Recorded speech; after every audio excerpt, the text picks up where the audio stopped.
Hello বন্ধুরা, welcome back to my channel. আশা করি তোমরা ভালো আছো আর আমিও খুব ভালো আছি। তো আজ আমি তোমাদের বানিয়ে দেখাবো এগ উইথ চিকেন চাপ রেসিপি। তার জন্য আমাদের লাগবে 4 টেবিল চামচ পোস্ত, 2 টেবিল চামচ চারমগজ, আর লাগবে আমাদের কাজু বাদাম। সেটা মোটামুটি ভাঙা কাজু বাদাম যেগুলো হয় সেগুলো মোটামুটি 2 টেবিল চামচ। আগে আমরা সেগুলোকে গ্রাইন্ডারে শুকনো পেস্ট করে নিয়েছি। দেখো, পোস্ত, চারমগজ আর কাজু বাদাম। এর মধ্যে আমরা দিয়ে দিলাম 2টো পেঁয়াজ কুচি, কাঁচা লঙ্কা, হ্যাঁ, আর আমরা এতে দেব টক দই, আদা 1 চামচ, 1 টেবিল স্পুন আদা, 1 টেবিল স্পুন রসুন, আর আমরা এর মধ্যে দিয়ে দেবো টক দই মোটামুটি 4 টেবিল চামচ ভর্তি করে আমরা এর মধ্যে দেবো। এবার এইটাকে আমরা একসাথে পুরো গ্রাইন্ডারে পেস্ট করে নেব।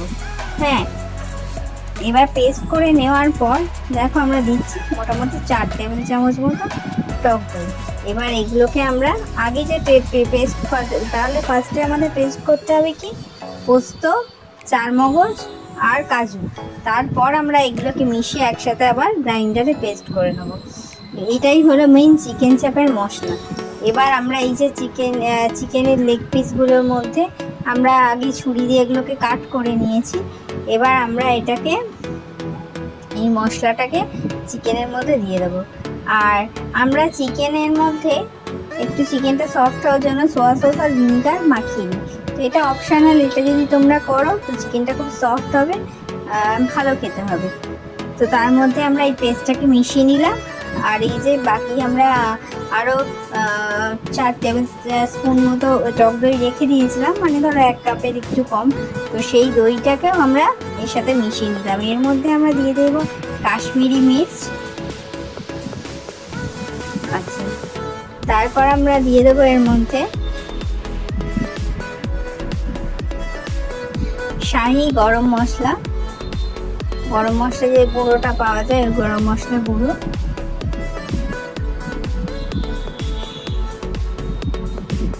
আচ্ছা, এছাড়াও আমরা এর মধ্যে দিয়ে দেবো ব্ল্যাক পেপার,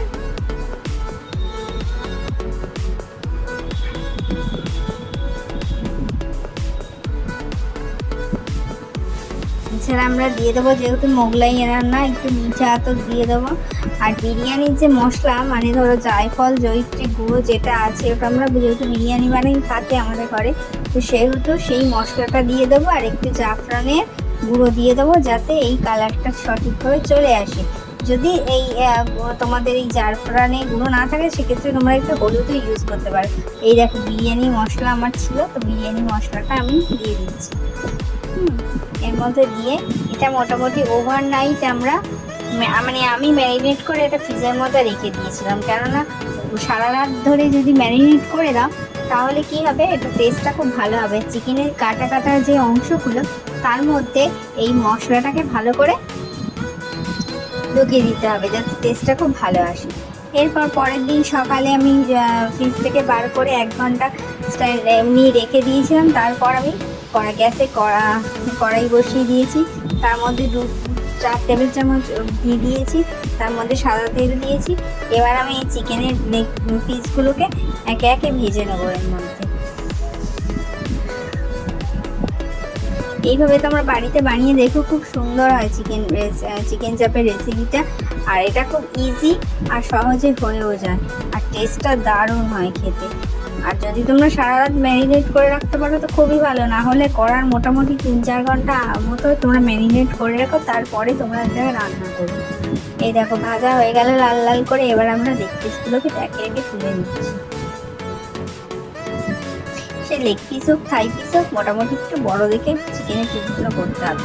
এবার আমরা এই যে ম্যারিনেট করে রেখেছিলাম যে মশলাটা, এই মশলাটা, এর মধ্যে আলাদা কোনো মশলা লাগে না, এটাই মেন।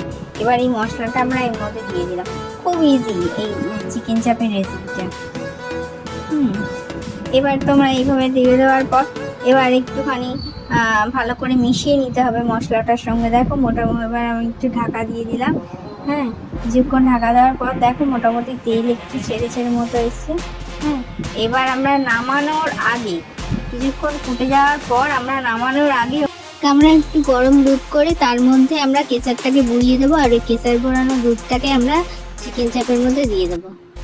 10 মিনিট ঢাকা দেওয়ার পর, হ্যাঁ, আর তার মধ্যে নুন আর চিনি পরিমাণ মতো আমরা এর মধ্যে দিয়ে দেবো।